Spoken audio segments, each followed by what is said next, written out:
क्यों सरकार आपकी नामुझ कन्विंस नहीं हो रही है? सरकार एक काला कानून लाई है जिसमें हम लोगों के कुछ तो रैंक हटा दिए गए हैं, लेस नायक डायरेक्ट हवलदार बनाना, और दूसरा ASI नहीं था, वहाँ पर एक हवलदार जो है ड्यूटी करता था, वहाँ पर सब इंस्पेक्टर ड्यूटी कर रहा है। CAP बिल लाए तो वो हम उसको चाहते कि वो लागू नहीं करना चाहिए, वापस ले लो उसको। समस्या तो इतना बड़ी सरकार ने बना दिया है कि CAPF के सभी कर्मचारी को तो पेंशन बंद कर दी है। 1 रैंक 1 पेंशन मिलना चाहिए रिटायर जो आर्मी को मिलता है। दूसरा पेंशन 2004 के बाद जो अपॉइंट हुआ उनको पेंशन नहीं है। नमस्कार, आपका बहुत स्वागत है पतंगल पर। मैं राजन पांडे। आज मेरी मौजूदगी दिल्ली के जंतर मंतर पर है और यहाँ पर होने की वजह है, जो मेरे पीछे आप लोग देख रहे हैं, ये CAPF के कमांडेंट हैं जो एक्स सर्विसमैन हैं पैरामिलिट्री फोर्स की। ये अपनी मांग कुछ इनकी मांगे हैं, वो मांगे क्या है इनसे मैं पूछूंगा, लेकिन पहले मैं थोड़ा बता दूं आपको कि एक एक्ट आता है CAPF एक्ट 2026। उसमें कुछ ऐसे कानून हैं कि जिससे इनको समस्या है, इनके परिवार वालों को समस्या है, क्योंकि ओल्ड पेंशन स्कीम ख़त्म कर दी गई है। जो ये संसद से लेकर के और दूर दराज दुर्गम एरिया यानी छत्तीसगढ़ के बस्तर तक नक्सलवादों से लड़ते हैं, नक्सलवाद से लड़ते लड़ते शहीद हो जाते हैं, लेकिन उनको आज सुरक्षा के लिए सरकार के सामने लगातार प्रदर्शन करना पड़ रहा है।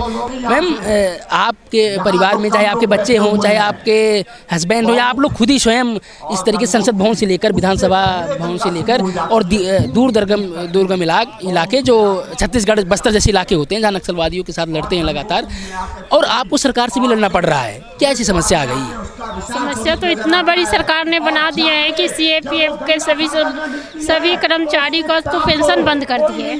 जो CRPF के, जो BSF के जो अपना शहादत दिए हुए हैं, उनका तो शहीद का दर्जा नहीं मिल रहा है। 23 साल के उम्र में मेरे हस्बैंड ने CRPF में मणिपुर में उन्होंने शहादत दिया, लेकिन आज तक उन्हें शहीद का दर्जा तक नहीं मिला। चंद पैसों में सरकार ने शहीदों को मिटा दिया, चंद पैसों उसके फैमिली को देखो मिटा दिया। और हम लोग को तो अभी तक दर दर भटकते भटकते हम लोग को तो खैर काफ़ी समय हो गया है, लेकिन सरकार से अब यही निवेदन करते हैं, प्रधानमंत्री नरेंद्र मोदी जी से और गृह मंत्री अमित शाह जी से मैं यही निवेदन करती हूँ कि कम से कम लास्ट पोजीशन तक ले हम लोग के शहीद का दर्जा मिले। CAPF जवानों का पेंशन माने OPS पेंशन बहाल करें और हम लोग का ग्लेंटी वार्ड से सम्मानित करें, ताकि एक संतुष्टि का पात्र हम लोग बन सके। देखिए ये सर लेकर बैठे हैं, बर्फीली चोटियाँ, तपती रेगिस्तान, हर जगह खड़ा है CRPF का जवान। जब तक हक की बारी आई सामने, क्यों चुप है सिस्टम, क्यों है अनजान? और ये सही बात है, क्योंकि सर एक प्रश्न नहीं आता मन में कि आप लोग आज के समय में अगर बोला जाए कि द्वापर के अर्जुन हैं और जो सरकार में सत्ता में बैठी है, जो सत्ताधीश है, वो कृष्ण मान सकते हैं, लेकिन आप लोग अपना काम अर्जुन के तरीके से कर रहे हैं, लेकिन जो कृष्ण बने हैं वो अपना काम क्यों नहीं कर रहे हैं? मैं यही कहना चाहूँगा कि सूक्ष्म दृष्टि से कार्य किया जा रहा है और दूरदर्शिता के साथ काम करने की आवश्यकता है। सर ये कैसे होगा? तब ये जो है होगा, आमूलचूल परिवर्तन अवश्य होता है। आपने अपनी आंखों के सामने आमूलचूल परिवर्तन होते देखा है, यह भी जो है परिवर्तित होगा, आप उसको जो है ज़रूर देखेंगे। क्यों? क्योंकि मुझे भारत की सर्वोत्कृष्टता, भारत की महानता, देश की अखंडता और हमारे अपने जो वैल्यू सिस्टम्स हैं, मापदंड हैं, उन पर मेरे को पूरा भरोसा है कि ये जो काला बिल है ये पुनर्अध्ययन के दौर में जाएगा, पुनर्अवलोकन होगा और पुनर्विश्लेषण भी होगा, और ये आवश्यकता पड़ी तो अदालत में रिपील के लिए भी जाएगा। डेमोक्रेसी के अंदर बात उसकी सुनी जाती है जिसके पास में वोट्स होते हैं। अभी तक हम लोगों का बहुत ज़्यादा संगठित रूप में ऑर्गेनाइजेशन नहीं थी, लेकिन अब धीरे धीरे हम लोगों ने अपने आप का संगठन किया है, और अभी तो ये कुछ चंद एक हम लोगों सिंबॉलिक अपने ये रखे हैं प्रेजेंटेशन। हमारा स्टेप होगा कि हम रामलीला मैदान में हम जो हमारी 20 लाख रिटायर्ड पैरामिलिट्री फोर्स की जो हमारी फैमिली है, उन सभी लोगों को आग्रह करें और हम लोग अपनी बातों को पुनर्जोड़ से रखें। कौन कौन सी आपकी मांग है, क्योंकि आप लोग लगातार प्रोटेस्ट कर रहे हैं, देखा जा रहा है। हमारे सबसे पहले 1 रैंक 1 पेंशन मिलना चाहिए, रिटायर जो आर्मी को मिलता है। दूसरा, पेंशन 2004 के बाद जो अपॉइंट हुआ उनको पेंशन नहीं है। तीसरा है जो कैडर ऑफिसर हैं 13,000, उनको प्रमोशन नहीं हो रही है 15 साल से। इसलिए नहीं हो रही है कि जो हायर पोस्ट में आते हैं IPS डेप्यूटेशन 2 साल 3 साल के लिए आते हैं, तो उस पोस्ट जब तक वो खाली नहीं होगा तब तक प्रमोशन नहीं हो सकता। हाँ, तो हम लोगों ने पहले हाई कोर्ट में गए, हाई कोर्ट ने बोला भाई इनको हटा दो, IPS को धीरे धीरे करके 2 साल में हटा दो। तो फिर गवर्नमेंट ने क्या करा कि सुप्रीम कोर्ट चली गई। सुप्रीम कोर्ट में भी हार गए, 5 साल के बाद हार गए। हारने के बाद कंटेम्प्ट नोटिस डाला हमने, क्योंकि इम्प्लीमेंट करे नहीं इन्होंने, प्रमोशन ही नहीं दे रहा है। तो 15 साल से कांस्टेबल को तो 20 साल में मिलता है प्रमोशन। तो हमने सुप्रीम कोर्ट में डाले, सुप्रीम कोर्ट में जीत गए। जीतने के बाद ये फिर भी लागू नहीं किया, तो हमने कंटेम्प्ट डाल दिया। कंटेम्प्ट नोटिस डालने से ये गवर्नमेंट हड़बड़ा गई। तो फिर एक बिल आए सुप्रीम कोर्ट में, इसमें पार्लियामेंट CAP बिल लाए, तो वो हम उसको चाहते कि वो लागू नहीं करना चाहिए, वापस ले लो उसको। अच्छा, उसमें हाँ ये मेरा प्रश्न है कि उसमें आप संशोधन चाह रहे हैं कि जो रिपील करवाना चाह रहे हैं, खत्म ही करवाना चाह रहे हैं। बिल्कुल ख़त्म करना, जैसा कृषि कानून ख़त्म किया था इस तरह ये इसमें भी ख़त्म किया जाए। वो उनको तो ज़्यादा नॉलेज नहीं होता। जो CRPF का रोल अलग है, CRPF का रोल, सिविल पुलिस का रोल अलग है।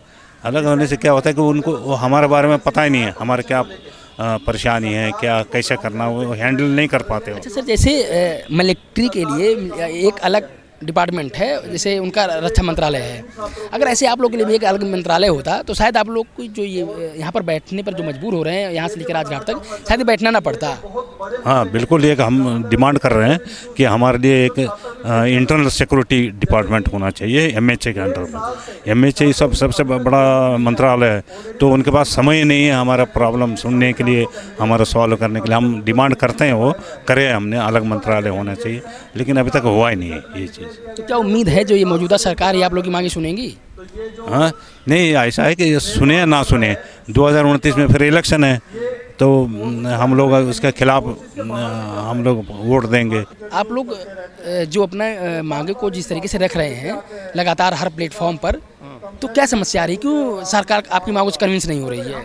सरकार एक काला कानून लाई है जिसमें हम लोगों के कुछ तो रैंक हटा दिए गए हैं, लेस नायक डायरेक्ट हवलदार बनाना, और दूसरा ASI नहीं था, वहाँ पर एक हवलदार जो है ड्यूटी करता था, वहाँ पर सब इंस्पेक्टर ड्यूटी कर रहा है।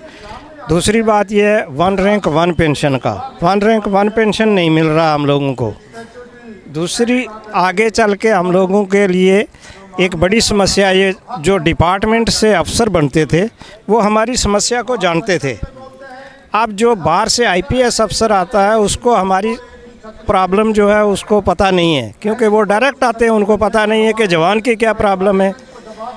इसलिए हम लोगों की ये गवर्नमेंट से है, जो गवर्नमेंट कानून लाई है ये गलत है, ये हमारे फेवर में नहीं है, हम इसका विरोध करते हैं। इस विरोध के लिए मैं जम्मू कश्मीर से यहाँ तक आया। अच्छा, आप जम्मू कश्मीर से आए हैं। सोचिए, जम्मू कश्मीर से एक तो जम्मू कश्मीर के बाद पता आप कितने दिन तक 30 साल 35 साल कहीं से जॉब कर रहे होंगे, अपना सेवा दे रहे होंगे सरकार को, रक्षा कर रहे होंगे देश के नागरिकों की, बड़े बड़े कंपनियों की, और उसके बावजूद आपको फिर जम्मू कश्मीर से जंतर मंतर पर आना पड़ रहा प्रोटेस्ट करने के लिए, अपनी मांग को करने के लिए। तो आप लोग के लिए मन में मलाल जरूर होगा कि आप मिलिटेंट से लगातार लड़ते रहे, जब तक से सेवा की देश की, और उसके बाद अब आपको सरकार से लड़ना पड़ रहा है। सरकार से लड़ना इसलिए पड़ रहा है कि सरकार गलत बिल पास कर रहे हैं। जो कानून आर्मी के लिए लागू किया है 1 रैंक 1 पेंशन, वो हमें नहीं दे रहे। हमें भी 1 रैंक 1 पेंशन का पात्र हैं हम लोग, लेकिन हमें ये दे नहीं रहे। ये हमारे साथ अन्याय है। अब आप लोगों ने इनकी बातें सुनी, जिस तरीके से इनकी इमोशनल थे, इनके परिवार की इमोशनल थे, ये बार बार कह रहे हैं कि हमारे साथ 2 दर्जे का व्यवहार क्यों, जब हम सेना के नौजवान जो हैं, सेना के जवान हैं, उनके जैसा मेहनत कर रहे हैं, वैसे ही काम कर रहे हैं, उससे ज़्यादा आवर हमें काम करने को बोला जा रहा है। तो आखिर हमारे साथ ऐसा क्यों, हमारे साथ OPS क्यों नहीं लागू हो रहा है। और ये बार बार वही इस चीज़ पर फोर्स कर रहे हैं, इस बात पर कि जो ये कानून है ये काला कानून है, इसको रिपील किया जाना चाहिए। हालांकि सरकार क्या करती है, क्या रिपील करती है या नहीं करती है, ये तो आने वाला समय बताएगा। आप लोग अपनी भी प्रतिक्रिया ज़रूर छोड़िएगा, क्योंकि ये जो बतंगड़ है ये ऐसा चैनल है जो ग्राउंड लेवल पर जाकर ग्राउंड की रियलिटी को दिखाता है, दिखाने की कोशिश करता है, जिससे जनता और सरकार के बीच जो समन्वय है वो सीधा पहुँचे और इनकी जो मांगे हैं वो जायज़ हैं नाजायज़ हैं, इसको भी आप अपने कमेंट के माध्यम से ज़रूर छोड़िएगा। धन्यवाद।